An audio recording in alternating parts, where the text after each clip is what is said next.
the very essence of what makes us Australian, of what makes us the most successful multicultural society in the world. See so much division around the world, so much disharmony, and yet here we are, so diverse, such a success. What's so unique about Australia is its demographic, the fact that we have diversity.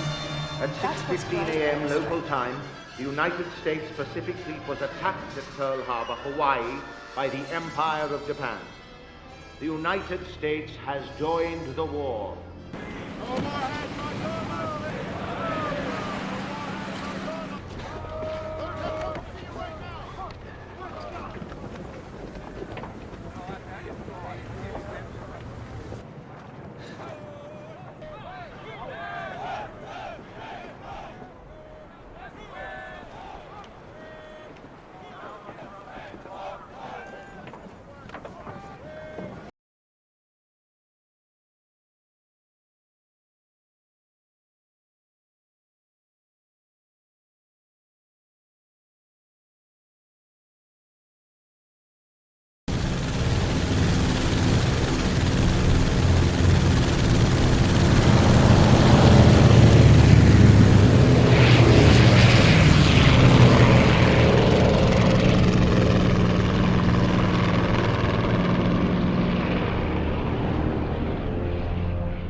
Nobody says anything about what happened in Darwin, and Darwin was a battle, the battle for Darwin. Ships blowing up, oil on the harbour alight, blokes trying to swim.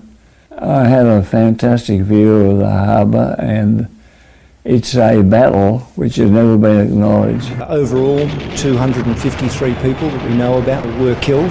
The Japanese, it was a very successful attack as far as they were concerned. They sank at least 4 principal vessels in Darwin Harbour for the loss of 10 of their aircraft. The intention of the attack was to terrify Australia. They stayed in Australia. Darwin was going to be a base for operations, naval and air operations, against the war that was raging in Southeast Asia. The reporting of the attacks on Darwin was sort of swallowed up by news of the wider war. As we were flying at some 4,000 to 5,000 metres, I was providing air cover for the bombers.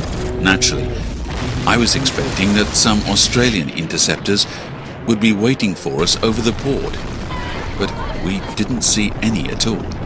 So we maintained our altitude and provided air cover, while our dive bombers attacked the ships without much resistance.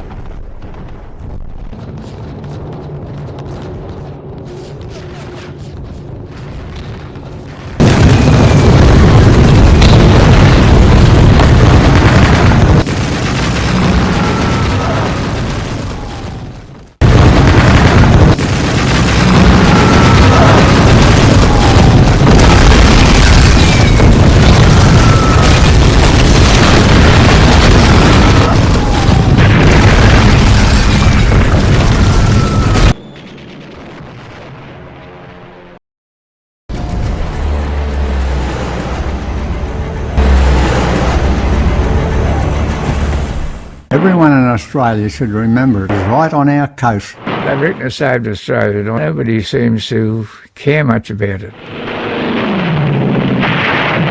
Battle of the Coral Sea is very rarely remembered. A lot of people don't even know where the Coral Sea is.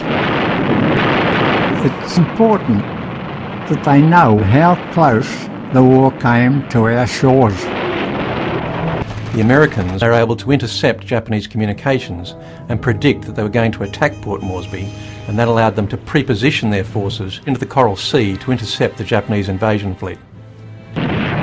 During the battle, the American commander sent the Australian-American cruiser group to block the Japanese invasion fleet from coming to attack Port Moresby. Everybody was firing guns and so forth. All you can do was hear the bangs on both sides. We were lucky. At dawn on the last day of this 6-day battle, the American and Japanese carrier fleets were desperately trying to find each other to put in a killing blow. When the Japanese found the American fleet, their aircraft attacked both of the American aircraft carriers, Lexington and Yorktown. And the Lexington was blown into two halves. They lost a lot of men there. The Australians didn't lose anybody, fortunately. The Americans, however, lost over 500 men killed, more than 60 aircraft, and of course the carrier USS Lexington. I felt awful that they'd lost so many on our coast. And I also felt they were great fighters. At the time they were needed, they were there. And this country must never forget them. The Battle of the Coral Sea was the first time in World War II that the Japanese experienced failure. What do I think of Americans? Noxious. They're radicals. They're more or less radicals. Everyone's got a gun and shit. I just think like a lot of them are brainwashed, man. America is the biggest bunch of idiots that have ever existed, man. All the worst people live there. And they're just deluded, man. They think they're on top of the world. Quite stupid, I'm going to say. They're quite annoying people, I find. They're quite arrogant. They're pretty full of themselves.